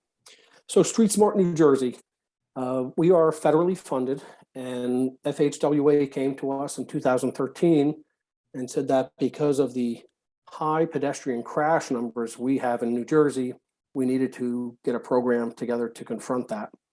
While I was not with the NJTPA at that time, I came on a few years later. I explain Street Smart as sort of like being what Click It or Ticket is for seatbelt usage. Street Smart New Jersey is that program for pedestrian safety. We try and work with all of the organizations within a community. Usually, one of the easiest places we get in is with the police department. They already know all the players and have those contacts, but really any part of local government can take the program on. As you see at the bottom of this slide, our website, bstreetsmartnj.org, we make the website so anyone can really start campaigning, start promoting pedestrian safety through our website. Excuse We've me, worked. Will? Yes. Well, could you put it in slideshow view? I'm sorry, I thought you were done with that slide. It would make the screen, the slide appear bigger on all our screens. You're in kind of editing mode. I don't know if you know how to launch your presentation. Oh, I'm looking at. At least on my screen, I should say, it looks like it's the edit mode, not in, so. I wonder if I'm seeing presenter view. I think we're seeing presenter view. It's no big deal. If that's, it is what it is. Maybe you can make the slide a little bigger. You know, just zoom in. Oh, wow. I just, I did hit into presenter mode and on my screen, it's taking I up guess the whole it's, I screen. think it's that, I've had that happen. Just know we can see your notes at the bottom a little bit. All right, I know what I'll do. Thank you. Here we go. You can just minimize that, yeah. Yep. Well, there's a slideshow tab at the top of your PowerPoint. Yeah, but Zoom acts weird, Matt. I've had this problem. It's doing it like in presenter, like it's, which screen did you pick to share? Okay, okay. Thank you for telling me that because yeah, I did hit presenter mode and I believe of you. course, Sorry, I'm sorry to ruin your flow, but I thought you'd want to know. no, that's fine. Hopefully that's a little better. That's better. Thank you. No, thank you for pointing that out. We've worked with more than 200 communities since we started the program. Last year, nearly 32% of all fatals were pedestrian fatals. That's about twice the national average. So we know we have a problem, and this program is one way to change those numbers. We have messaging for both the driver and the pedestrian. We don't take a side here on whose fault it is. And let's see here if I can now get my slide to change.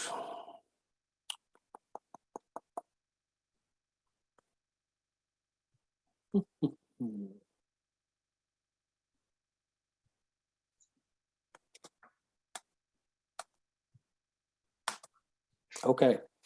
So the messages you see here are for the driver. With these signs that you are looking at are 18-inch by 30-inch corrugated plastic. They can be put well, up. we're not actually seeing the signs. We're still on the other slide. I'm sorry. Wow. Is there? It's not like there's a delay, right? Because I'm looking. You know what, Will? I'm wondering if you need to stop. Oh, there it goes. That's it, right there. Oh, and I don't know what I did, but okay. So those are the driver messages, 18-inch by 30-inch corrugated plastic. They stand up to the weather really well. And then we have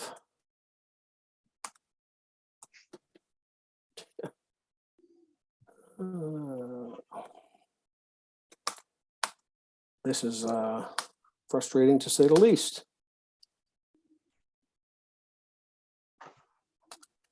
Those are the pedestrian messages. In my police world, we would look at the crash report and determine who was quote unquote at fault. We don't do that with Street Smart. We simply want to get the messages out to make everyone safer, a better driver, a better pedestrian. The signs you see here are of our spring images, and we took these in Westwood. We can actually take images from your town and put them onto those signs. So if you had people from the community who were willing to have their faces and images on those images, you could send them to us in a similar shot, even an iPhone works, and we could then put them onto these signs. So at the very least, you'd have them in an electronic format and people would recognize that intersection within your town. So that's only some of the items we have. Boy, oh boy.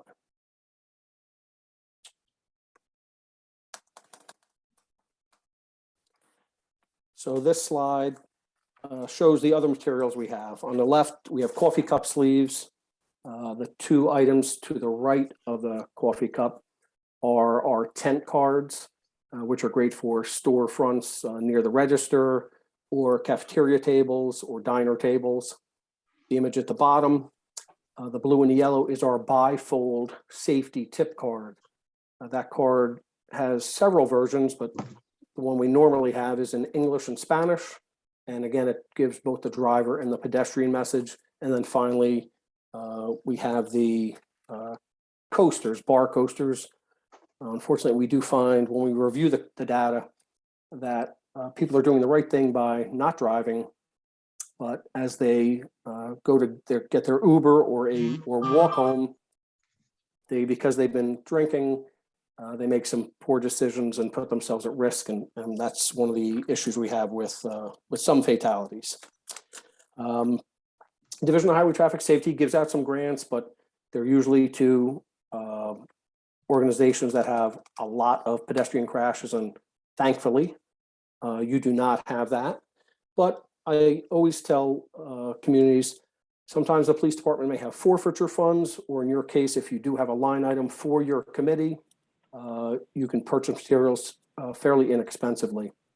We've already provided to the police department some of these items in print-ready format, which have the police department patch on them so that it makes it more of a hometown feel.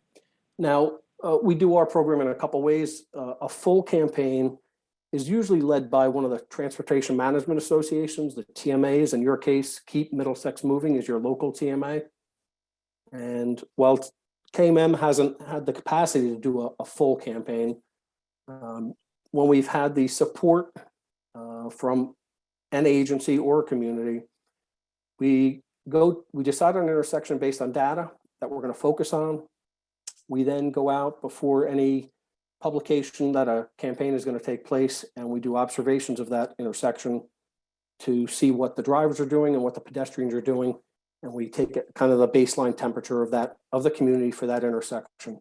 We also can send out an electronic survey to see how people feel about pedestrian safety. It asks them to self-report what they do and what they see others doing. And again, this is all before a full campaign takes place. Then the community kicks off the campaign in whatever fashion they feel is appropriate. Pre-COVID, we've done the steps of town hall with 4 to 6 speakers. We invite the press. We let people know that they're going to see different groups educating on pedestrian safety, whether it be the KMM TMA in the schools, AAA, Brain Injury Alliance, Safe Kids, any organization we can get to do some safety, pedestrian safety programming, as well as the police department. We also do a ton of social media messaging that is on our website. And if you follow us, if the town as well as the police department follow us, the school district, you can simply repost those messages. They go out at least once a week. We try and flood the community with engagement, education, and if appropriate and determined by the police department, enforcement. Now, when I use the term enforcement, if a uniformed police officer stops you and tells you, hey, you didn't stop for that pedestrian, you could have received a $200 ticket, but here's a safety tip card. That's an act of enforcement, as well as the traditional type of enforcement where a summons is issued. But that is totally up to the community. At the end of about 4-week period, we go out and do the same thing we did in the beginning. We observe the intersection, we send out that survey again, and we see if there's been a change in behavior. We've studied Street Smart on 2 separate occasions over the lifetime of the program. The most recent one was 2018, 2019.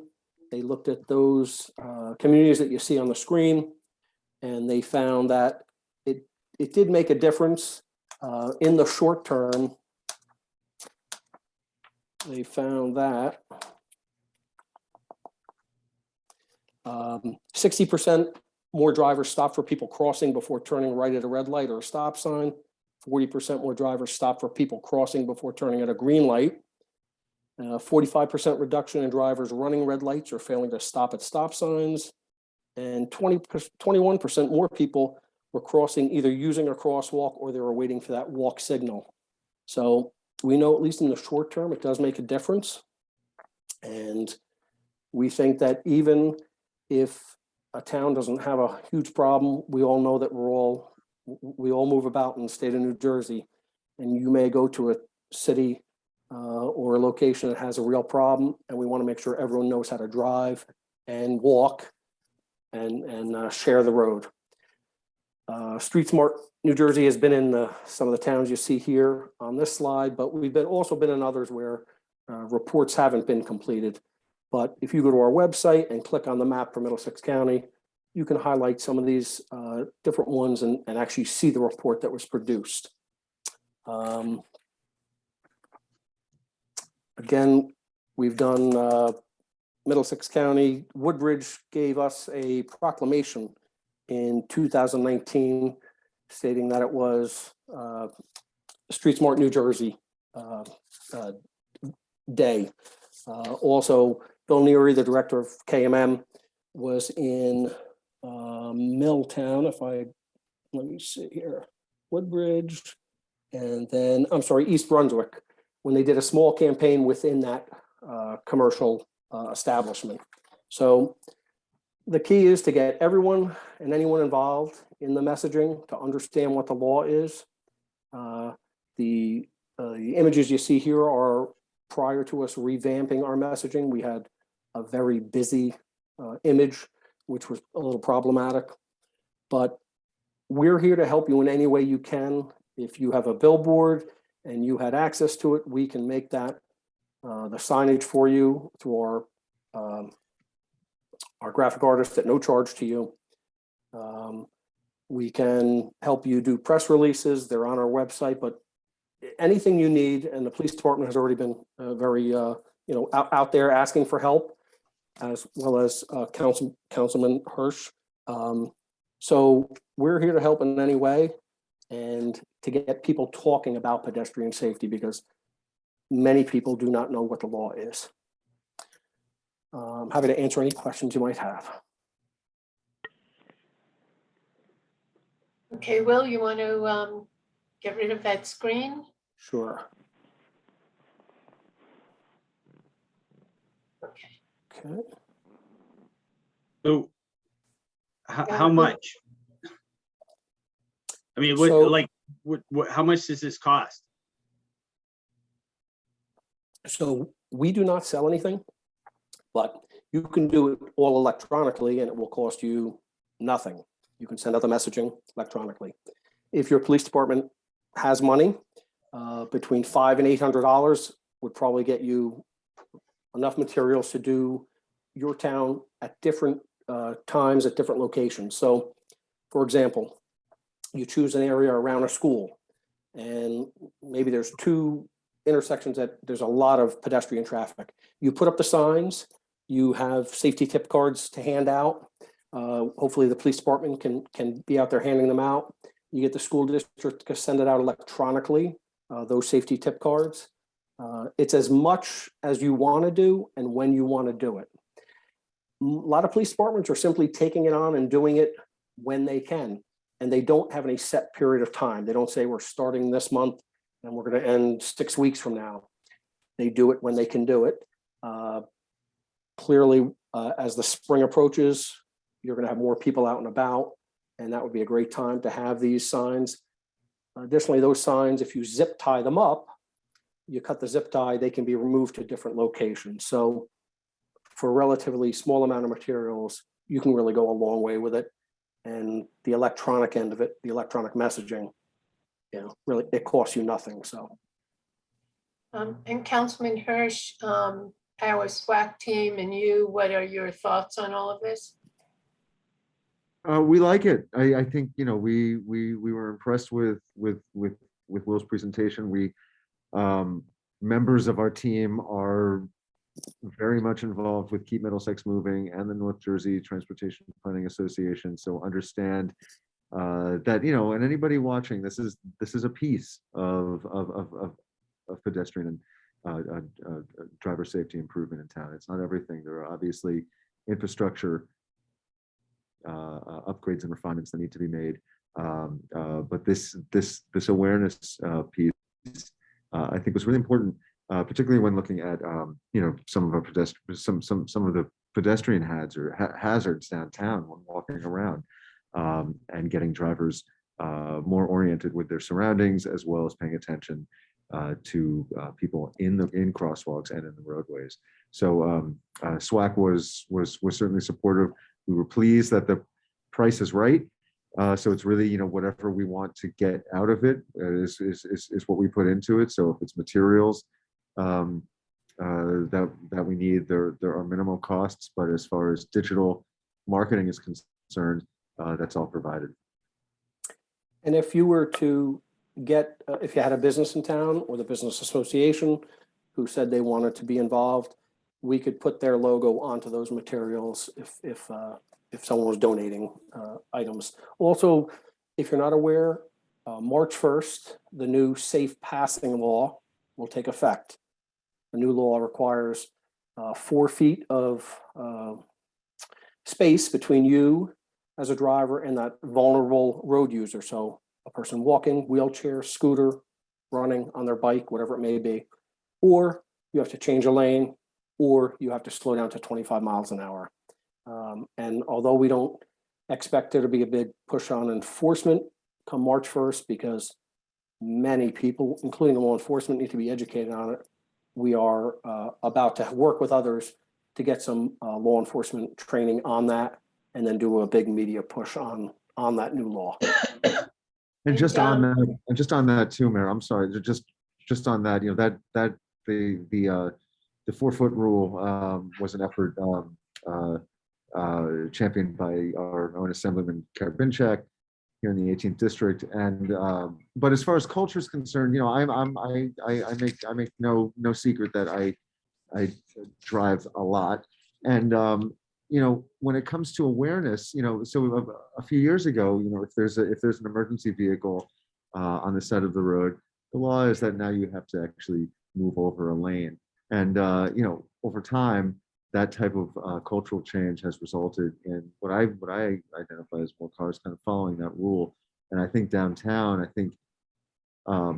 the interest in having a more driver and pedestrian safe environment will have positive, habitual culture and habitual results. Okay, and we have some representatives from our police department here. Given that we've seen an increase in some of the pedestrian vehicle accidents last year, specifically at a couple of intersections on Raritan Avenue. Do you see, what are your thoughts on this program? Do you see signage downtown? I'm curious what your thoughts are. Yeah, Mayor, I definitely see the benefit to this program.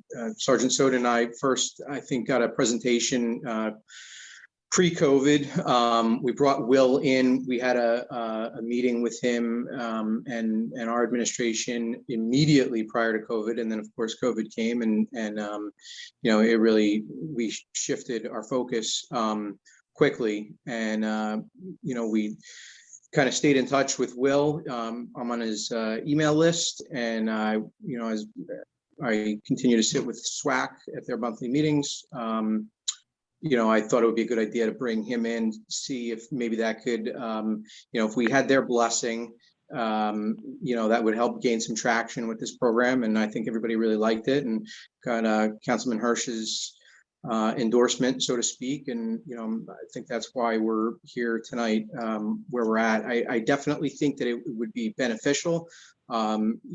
It's, you kind of think, it just, the program makes everybody think.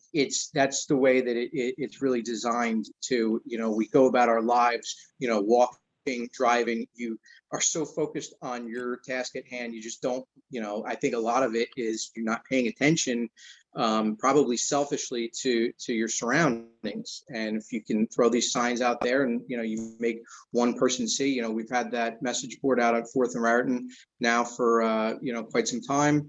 That seems to have had an impact. I'd have to analyze the numbers and see what crash data was, but I think that it's low, if any at all, accidents at that location. So, definitely has, my endorsement. I'm excited. I'm happy to finally have this gaining some traction. So as for, Elsie, did you want to, Councilwoman Foster, did you want to say something? Yeah, so this program would work alongside with Keep Middlesex Moving, correct? Because I see that Middlesex Moving had a program a while back where they printed materials for us, and they even came out and did our heads up sign by the schools and different things for heads up for the cell phone program. Where they printed on the sidewalks and stuff like that for people to, pay attention while they're texting away. And so it's a program working with, similar to that, or where they would work in conjunction with Keep Middlesex Moving? It's a two-part question I have.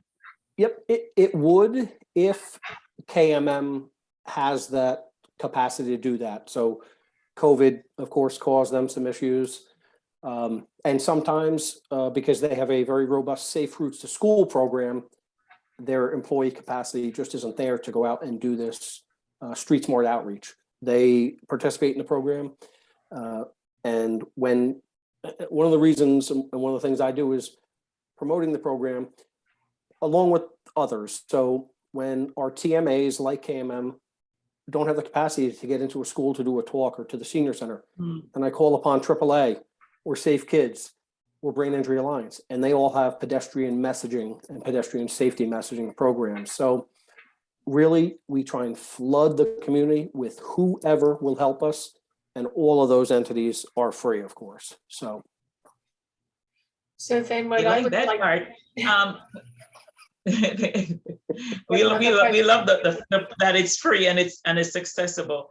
I just want to share that many years ago, we had a program in town where the kids in the school actually over at Irvin made little cards, and the officers would give out, instead of giving a ticket, they would give this, my mommy and daddy, I live here, that kind of thing, and encourages people to slow down.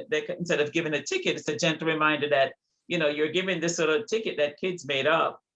So I love the idea that you have you're making these professional looking cards that will be given out to people, just reminding them to slow down, not just to slow down, but it has information on it. So I'm definitely for it. And I hear that the police officers, they like the program, because they're going to go out there and do the enforcement, not enforcement like writing an official ticket, but enforcement where someone sees an officer coming up to them, they give pause, and then they're given this warning. I think it has a lot of traction to it, and people would listen and adhere to it better coming from a police officer. Because it's like, well, I didn't get a ticket this time, I just got a warning, this is great. It makes them mindful. Absolutely. So it sounds to me that there's interest from the council. What I'd like to suggest is that Councilwoman Foster from the Public Safety Committee and Councilman Hirsch, who has Safe Walking and Cycling, get together and work through what aspects of the program they'd be most interested in. So if we can make that happen, okay? Mayor? Yes. May I share my screen? I just want to piggyback on what Councilmember Hirsch said, and just to show the council members of how this is only one component of the impact we're ultimately trying to make. So sure, go ahead.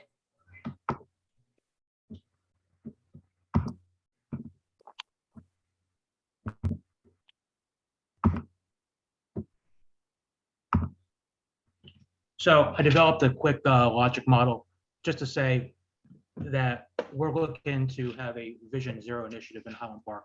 A lot of people are familiar with Vision Zero thanks to New York City, and all of our fatal collisions have revolved around either pedestrians or cyclists. So it makes sense to hone in on bicyclists and pedestrians. As a matter of fact, Chief Abrams actually rebranded the Traffic Bureau, the Bureau of Pedestrian and Bicycle Safety, as a result of the fact to emphasize that Highland Park is unique and that we place a great emphasis on and pride ourselves on being a walking community and cycling community.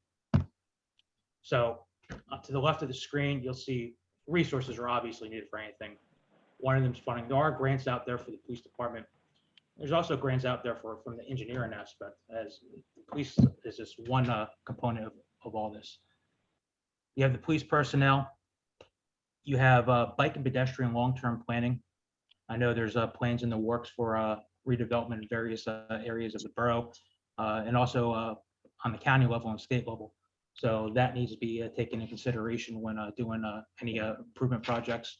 You have your partners in engineering, NJDOT, Middlesex County DOT, the Department of Public Works, CME. There's also a youth education component that we don't want to overlook. And then finally, public relations. SWAC has been great. It's been great collaborating on them. We're great partners with them. Also KMM. Activities that we could do.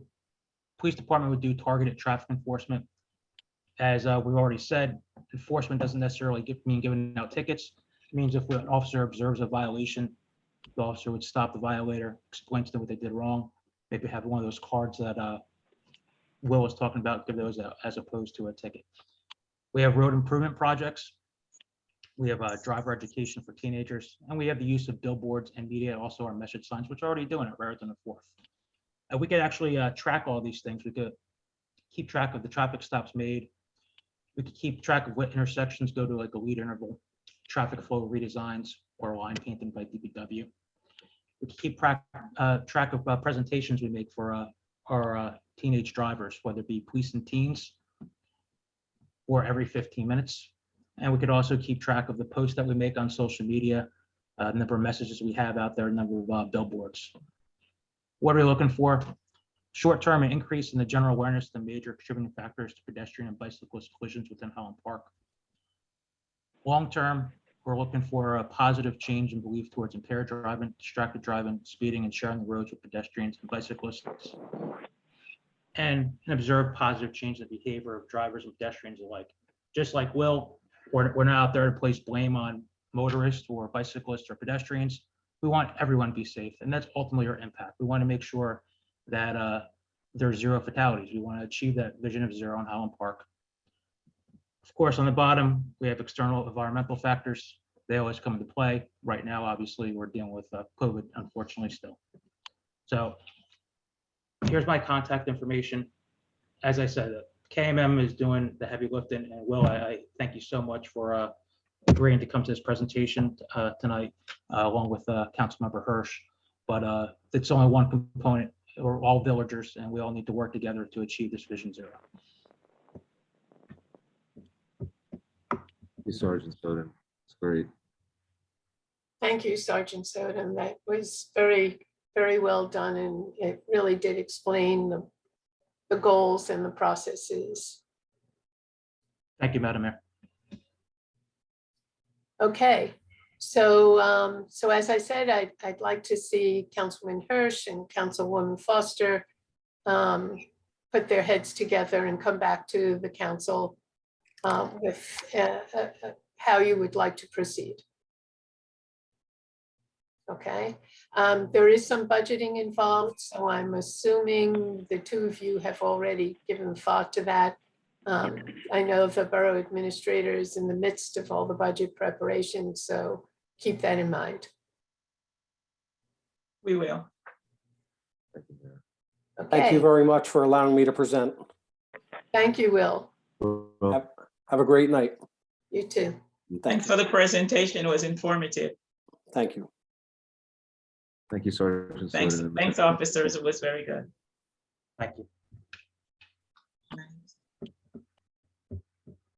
Okay. Budget timeline, Terry. Just wanted to take a minute. I know it came up casually. I guess a member of the public raised the question about the budget timing. It occurred to me I had really studied up on my deadlines because the state sets those annually for us. So just to kind of outline, I'm not envisioning a dramatically different process than we have gone through in the past couple of years. Given COVID and where we are now, we're looking at continued online meetings and presentations as we've done at least last year. But essentially, I'll start with kind of when we have to adopt and kind of back out of that. If we're following the guidelines provided by the state, we should adopt by our by our, May 3rd meeting. And again, remember that, why am I don't know, somehow my brain just dialed out. Give me 1 second, I'm backing out of dates, which is scary. So we would need to, that takes 2 meetings. There's introduction, and then there's a public hearing, and then adoption. So we would need to have that public hearing and vote by that May 3rd meeting. So, at that May 3rd meeting, we're going to meet the guidelines. So with that, I'm looking at a process where I currently have the budget requests from the various departments. I'm sifting through that. And I'm also adding into it the data that the CFO has provided me now that she's closed out, at least preliminarily, 2021, so we can see where we stand in terms of surpluses and things like that. So we can then start to anticipate what kind of revenue is realistic for 2022 for the purpose of budgeting. So now that I have those numbers, I'm putting it all together in draft form for your review. I will be setting up some meetings with you, probably do it by Zoom because it'll be easier, and the appropriate department heads, and building up toward a work session where everybody gets to talk about all the different sessions, as we've done at one of our work sessions coming up. Most likely I'm looking at doing all of that, the work session in either the first or second meeting in March. I need to talk to the mayor about her preferences there, but just in terms of timing. So I'm looking at February as the opportunity to basically get the council's input on the various budgets that pertain to their area, to package that up for that work session in March, and then a future presentation. I usually do a presentation to the public as part of that as well. So basically we need to introduce the budget, if I'm looking at my dates correctly, by April 5th. So I want to, at the latest, be giving that presentation as part of the introduction.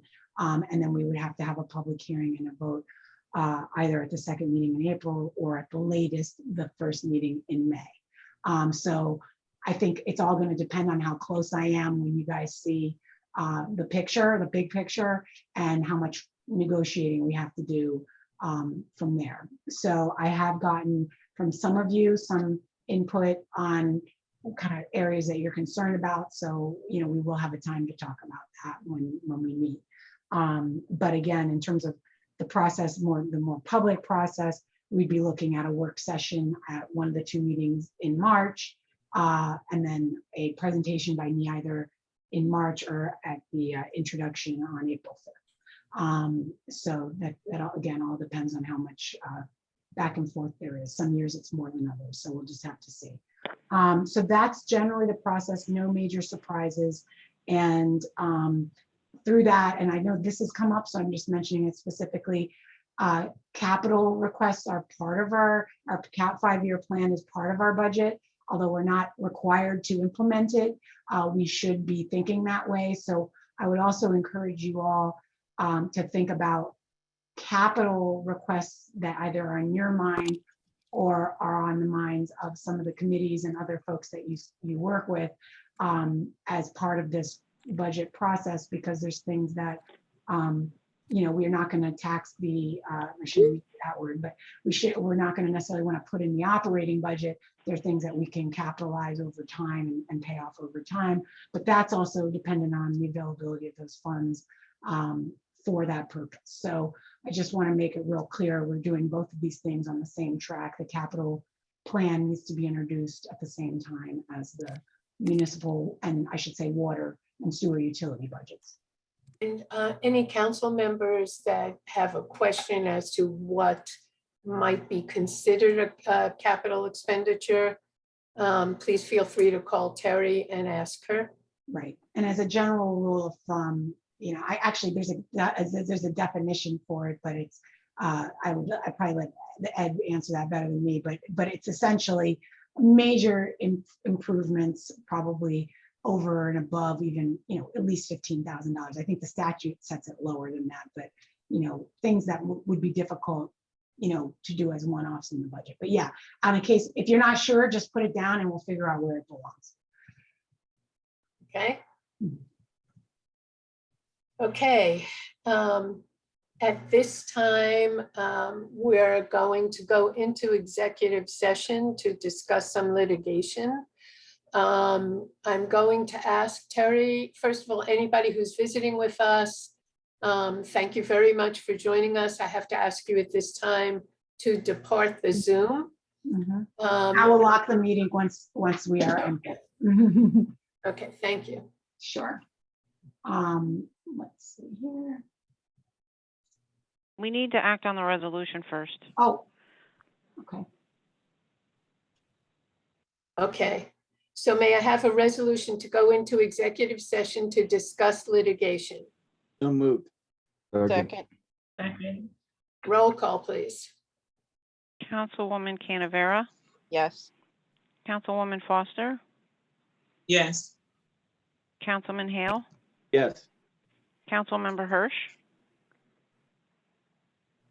You're muted. Yes.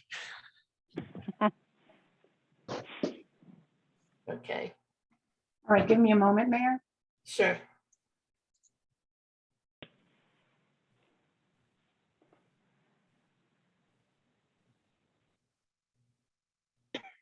I'm rusty on this. Just give me a second.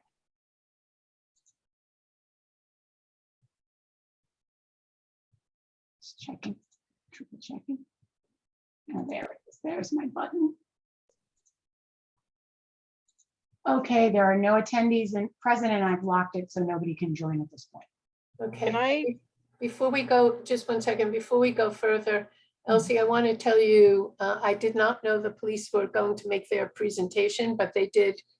Sergeant Soden did an excellent job with the color coding and the chart and explanation. And I think if you don't mind sharing that, my thoughts with him, I think it's the first time he's ever done a presentation for us. It is his first time and he did an excellent job. Yeah. Tara. Before we get started on this, while there's no public, I just want to say, I believe that Marae is